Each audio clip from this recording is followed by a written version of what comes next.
Just joking a bit, you know. Yes, we celebrate strong women who help shape this world into what it is today.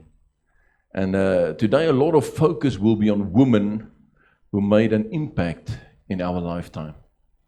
And a lot will be mentioned and honored in this day, and of whom you are not the least of them. You, the sitting here today, are not the least of all these great women, because you make a difference where you are. You make a difference in your household. You make a difference where you go. Your colleagues and your husbands and your family should celebrate you today, in this Women's Day, because God has made you special. Amen?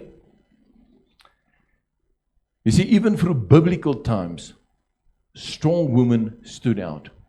We think of people like Maria, Esther, Ruth, Deborah, Miriam, Sarah, and even Eve.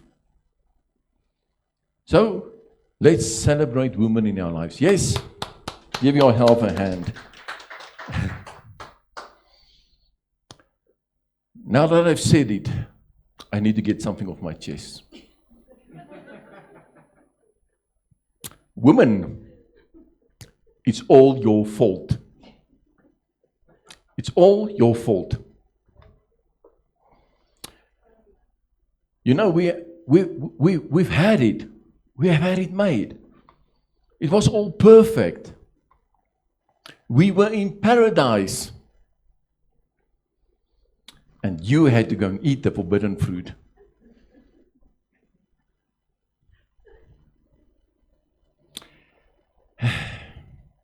You know, one day, when I get to heaven, I have a bone to pick with Eve. In Afrikaans, it says it better. Ek het 'n appeltjie om te skil. Something to talk about. But you know what?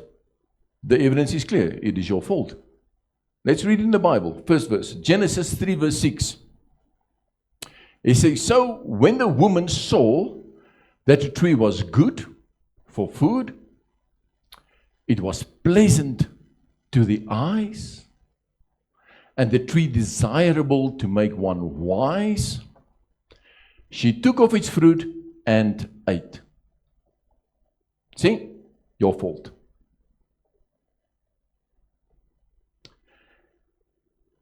And let's read the other part. So she gave to her husband with her, and he ate. He ate.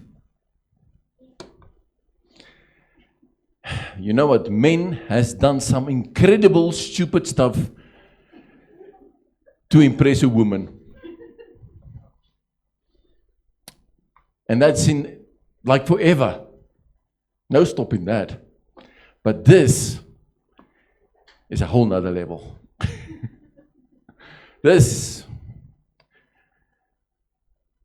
goes beyond my thinking. Because you know what? Adam knew the consequences. Yes? You know what? God said it in no uncertain terms. He said, you will die. He said, you will certainly die. Some translations say, you will die. There's nothing unclear about this.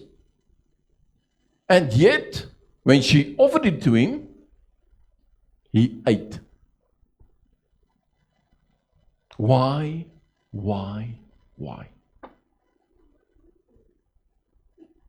No, there was plenty to eat. He was not hungry. So this question will probably linger on for some quite time. We'll have to speak to Adam too, not just Eve. Now, I have my theories.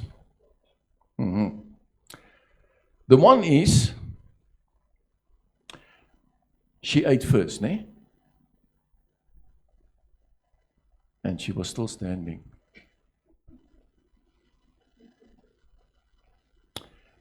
So maybe there was some truth maybe in what the serpent said, who knows? So maybe let's try 2. And the other one, and this is the one I'm sticking with, he did it out of love.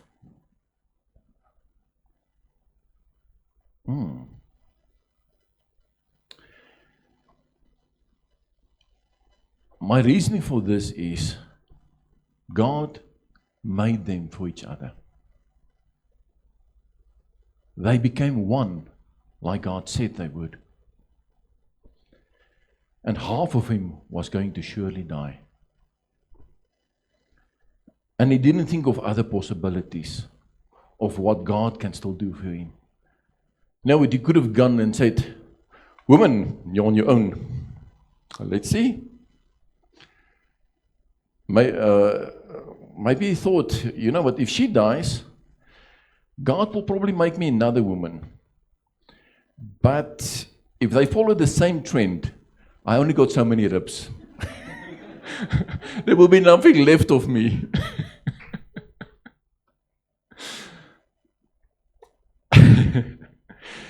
But no, you see, half of him died when she took and ate the fruit. And he didn't want her to face it alone. So he decided to stand with her even in death. So that's my theory.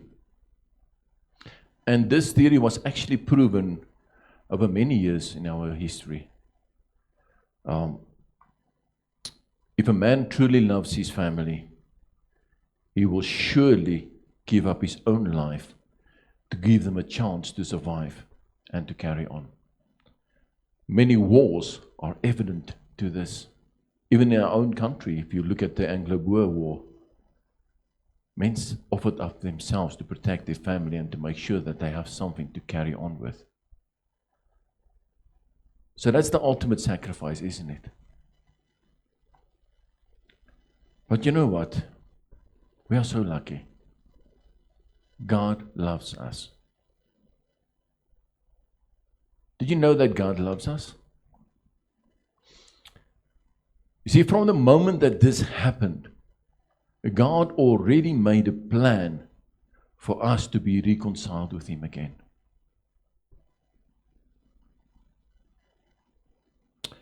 I want you to tell somebody close to you, say, God loves you. God loves you. Say it again, God loves you. Do they believe you? Say it again, God loves you. Okay, let's do the other way around. I want you to say, God loves me. Say it again, God loves me. You know what? Doesn't matter who you are. Doesn't matter your status. Doesn't matter your history. It doesn't matter who you are. God loves you. He said it in so many terms that He loves you. Now, sin separated us from God, but God has made a plan for us to be reconciled with Him. And in actual fact, God also paid the ultimate price.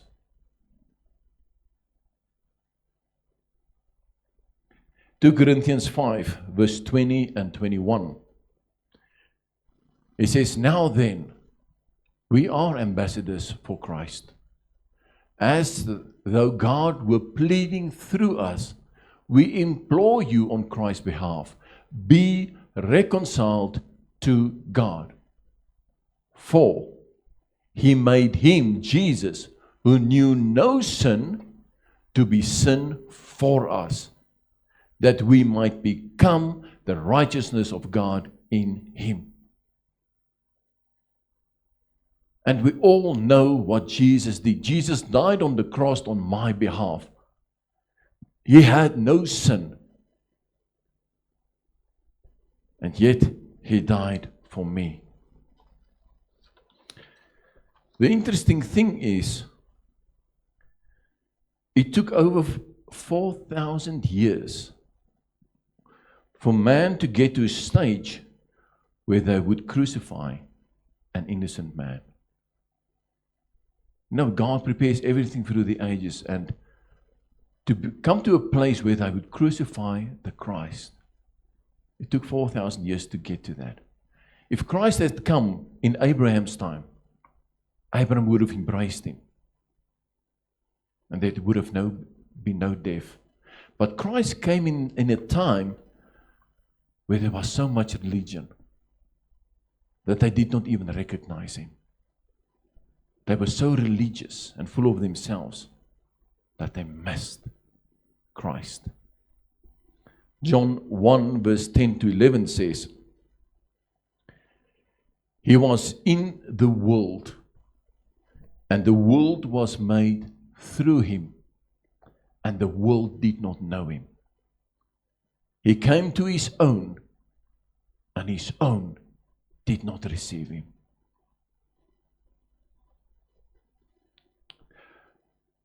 Religion causes division. It has been proven time and time again. And even wars can testify to this. Fought over religion. And God does not want that for us. God does not want religion. God wants to have a relationship with each one of us. He wants to be close to you. He wants you to embrace him as your God and as your Savior. And God wants to reveal himself to each one of us. Do you want to know God more closely? Jeremiah 33 verse 3 says, God said, call to me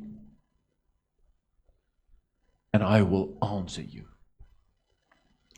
and show you great and mighty things which you do not know. There's so much in God that we have not even explored. There's so much in God that has not been revealed to us yet. And God wants to reveal himself to each one of us. He wants you to know him. He wants you to know him. He wants you to know him. He says, if you call out to me, I will answer. God will not let you hang. He will answer you. And in Matthew 11:28, he says, come to me, all you who labor and are heavy laden, and I will give you rest. He says, call unto me, and he says, come to me. God invites you to come close to him. God wants to be with us. He paid the ultimate price to allow this for us.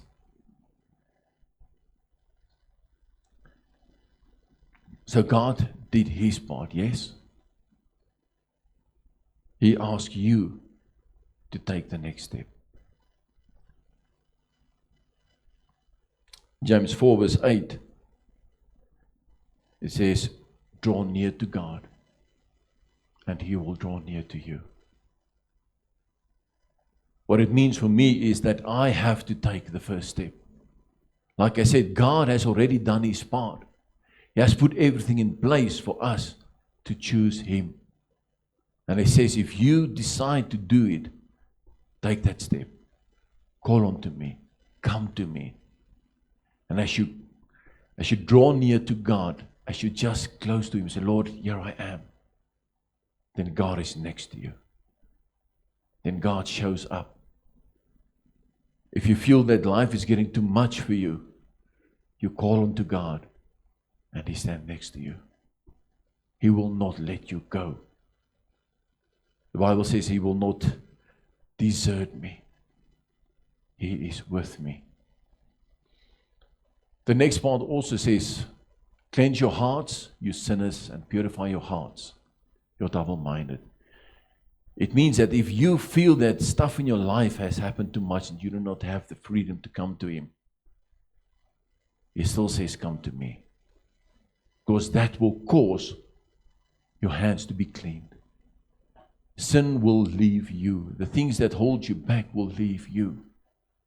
Because as you enter into God's presence, you will just want to let those things go.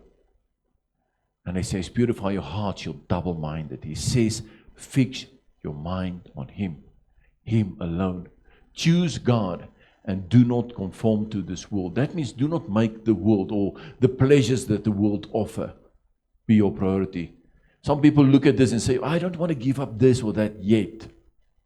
You know what? I want to live my life.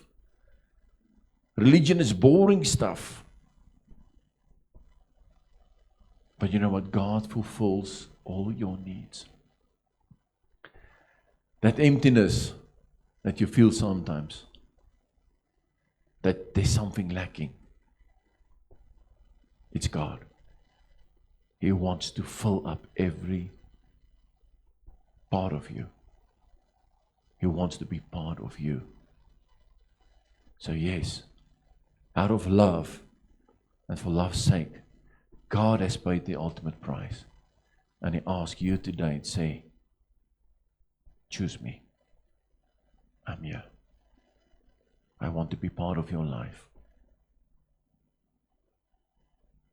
Even if you feel that you have, shall we call it, backslidden, if you've drifted away from God, if He's not your first priority anymore, God still says, come to me. Let go. Give over again. Let me lead. Let me take over. Let me be your God. God has chosen you already. And like I said, He paid the ultimate price for this to happen. And we have the freedom to enter into His throne room and receive grace in the right time. Amen. I invite you today, take that step again and draw near to God. Amen. Let's pray. Our Heavenly Father, thank you, Lord, that you have paid the ultimate price. Thank you, Lord, that your invitation stays open to each one of us. And I ask now, Lord, that everyone who hears this message will take this opportunity to call unto you. Lord, that they will invite you into their whole life to be a part of whatever they are doing, Lord. And Lord, that you will cleanse them and that you will take them into new paths, that you will reveal yourself to them in what they've never even seen. Thank you, Lord, that you are such an awesome God. And Lord, that you are interested in each one of us. Thank you for your love. Thank you for your ultimate price. And thank you for your forgiveness in Jesus' name. Amen.